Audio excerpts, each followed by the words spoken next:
kaibigan, kalyabi, mayroon ka bang problema? Sasakyan ng kotse, may problema sa makina. Tayo na kay makinistang pobre, susolusyonan, diagnostic ang kailangan. Makinistang pobre, isang magaling na mekaniko. Makinistang pobre, mayaman ang puso sa pagtulong. Mag-subscribe na kayo. Mag-subscribe kay Makinistang Pobre.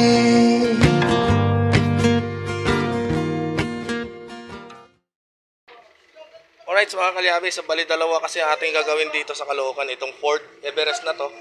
Ayan. So natanggal kasi yung kanyang rocker arm. Ito. Dahil sa nalustrade yung kanyang nut. Ayan, so papalitan na natin to ng bago. Ayan, alright.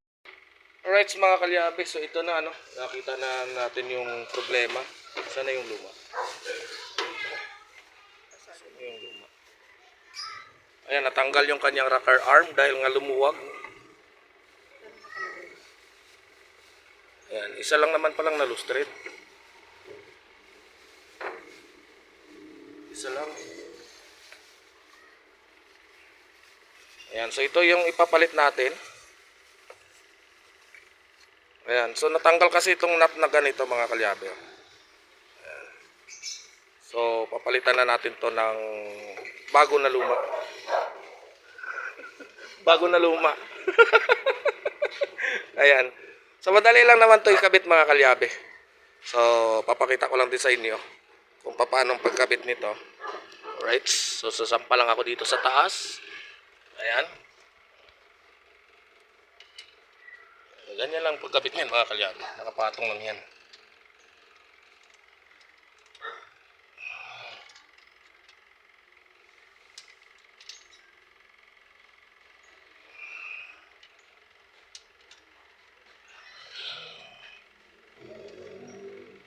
Di pa nakapasok. Naman yata siguro luwagan eh. Hindi nakasentro.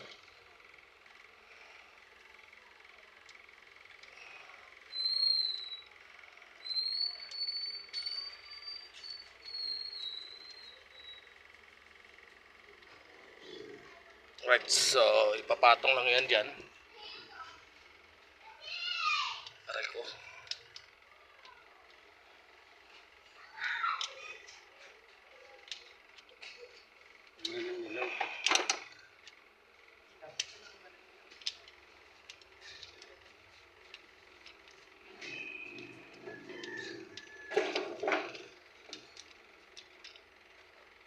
So luluwagan muna natin tong mga G's dito. Ayan, so sa kanyang camshaft. Ayan. Right. So update ko na lang kayo mamaya pag naikabit na natin mga kalyabe. Alright mga kalyabe, ayan na nga, napaandan na natin. Ayan. So napaandan na natin tong sasakyan ni Sir. So yan lang naging problema nito mga kalyabe. So kung naalala nyo, ito yung ginawa natin 7 months ago. So ito na yung in-overhaul natin. Ito na yung in-overhaul natin. Ayan na. So maayos na. At ayan. So napansin nyo, itong usok na to ay nang dahil sa nabasa nga yung kanyang tambutso ng langis. Ayan. So ayos na yung kanyang andar. Yung RPM niya ay patay.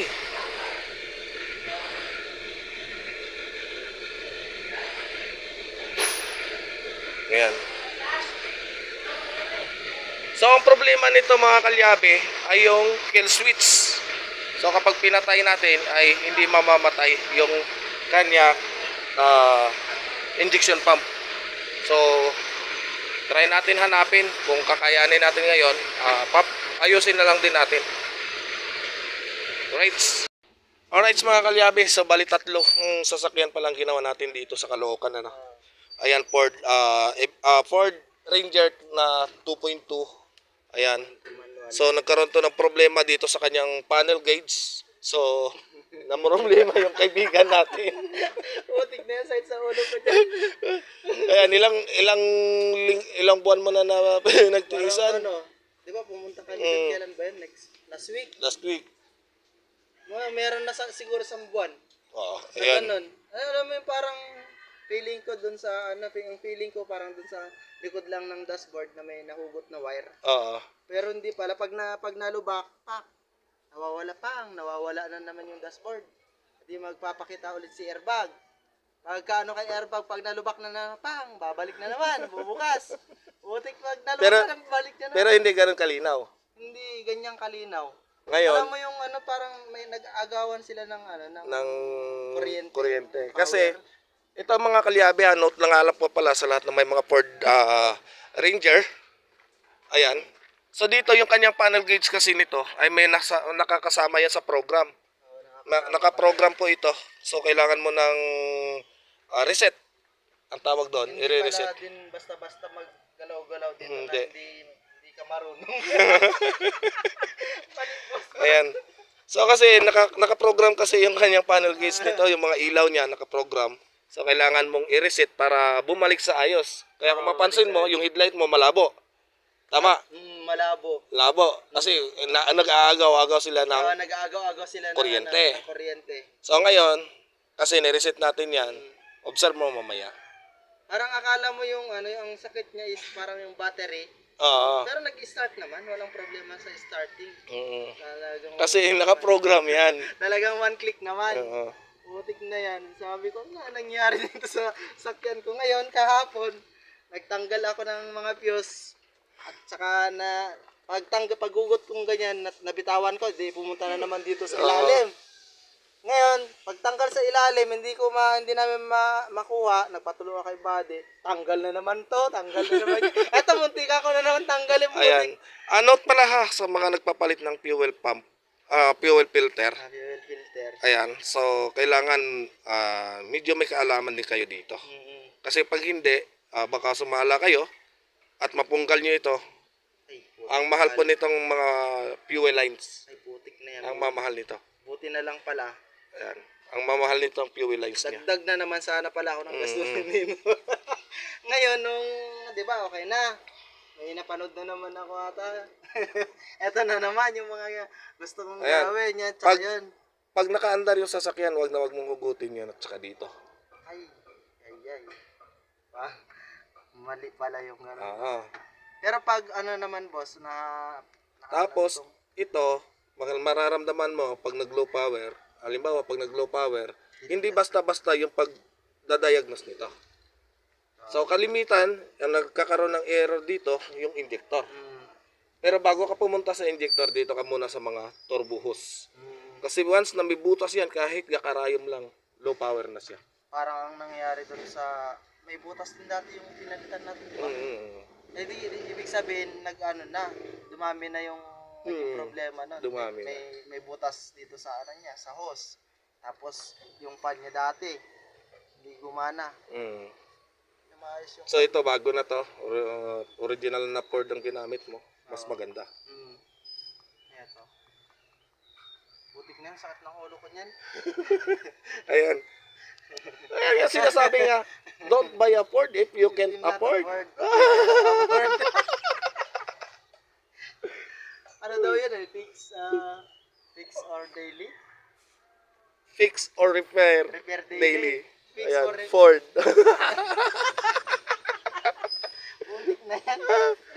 Pero totoo naman, kung kahit saan kayo magkaroon, di ba? Pero sa convenient ng sasakyan, napakaganda siyang mamanihuhin. Ayan. Napaka-convenient imaniho. Napakasarap drive nito. Pero yun nga lang, pagdating sa maintenance talaga, napakasakit sa bulsa. Ayan, mga kalyabe.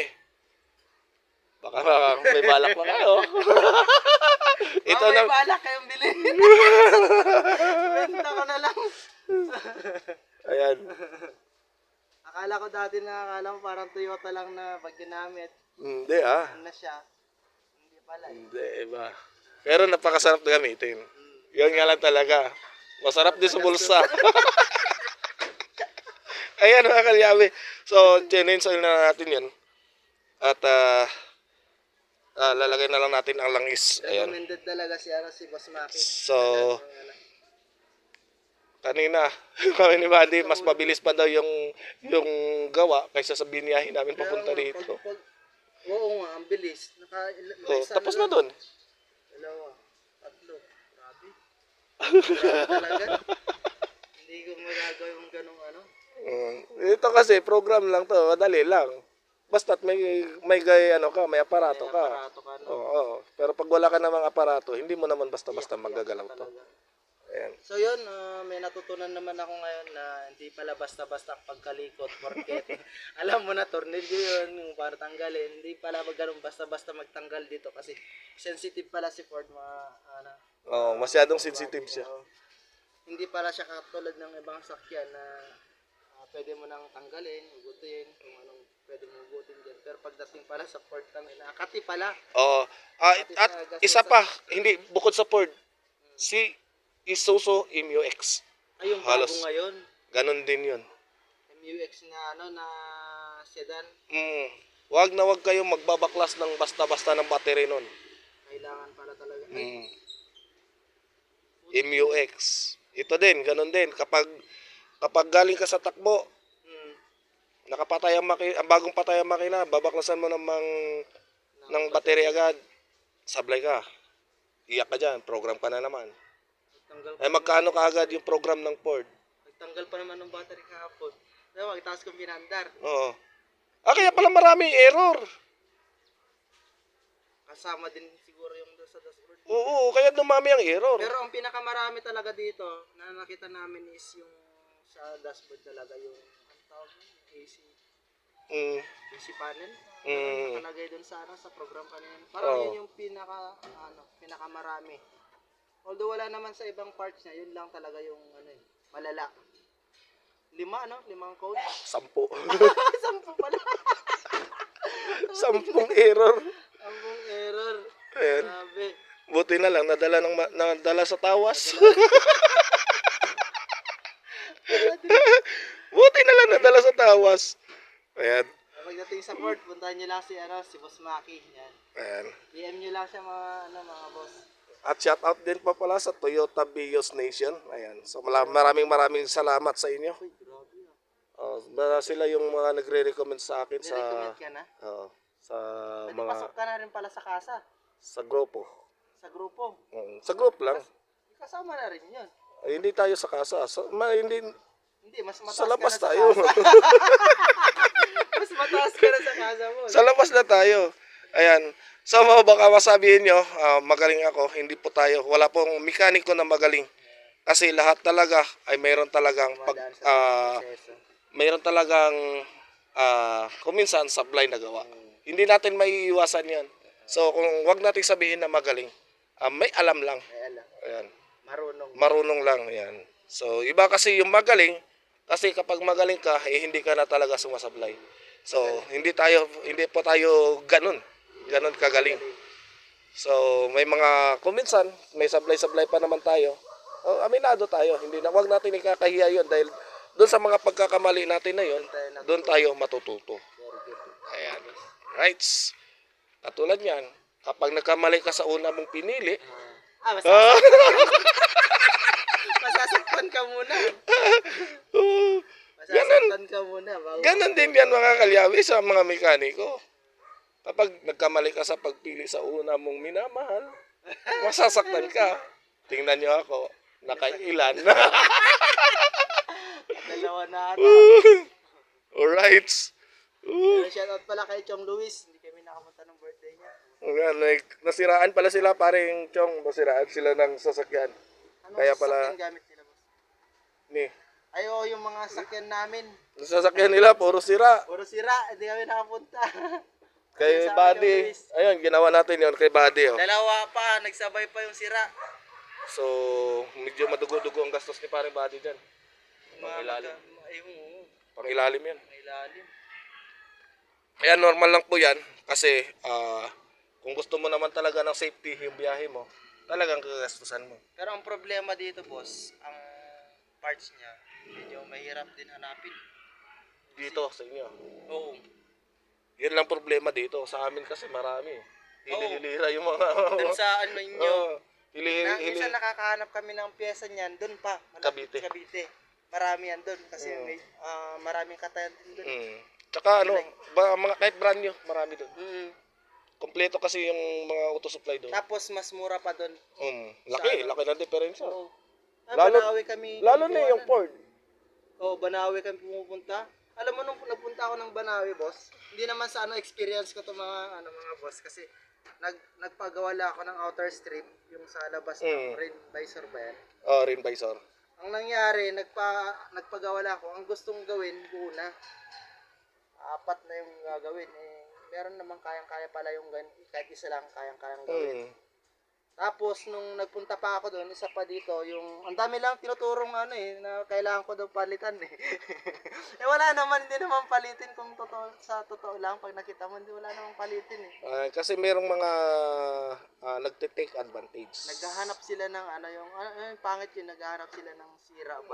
Hindi naman siya sira. Kasi mahirap kasi kapag nag-take advantage ka. Hindi naman tayo sana ninira pero alam natin na yun yung hanap buhay nila. Pero dapat naman, yung sa totoo lang. Diba? Kasi katulad nito, strips na to, napakadali lang to ikabit. Ayan, napakadali lang po niyan ikabit, kututusin. Yun lang, yung sa naging experience ba? Ayan, so magsasalin lang ako ng langis mga kalyabe. At tapos na rin yan. So papanda rin na lang namin yan mamaya pagkatapos namin salin ng langis. Hindi lang ako makapag-video dahil alam niyo naman may phobia na ako. Ha? Yung pala. Ayan, so update ko na lang kayo mamaya pag pinandar na namin. Tsaka yung kay Buddy. Bye, makinistang pobre. Para sa ito, bye. Kaibigan, kalyabe, meron ka bang problema? Sasakyan mong kotse, may problema sa makina. Tayo na kay makinistang pobre. Susolusyonan, diagnostic ang kailangan. Makinistang pobre, isang magaling na mekaniko. Makinistang pobre, mayaman ang puso sa pagtulong. Pobre, makinistang pobre. Mag-subscribe na kayo. God bless, bye. Ingat.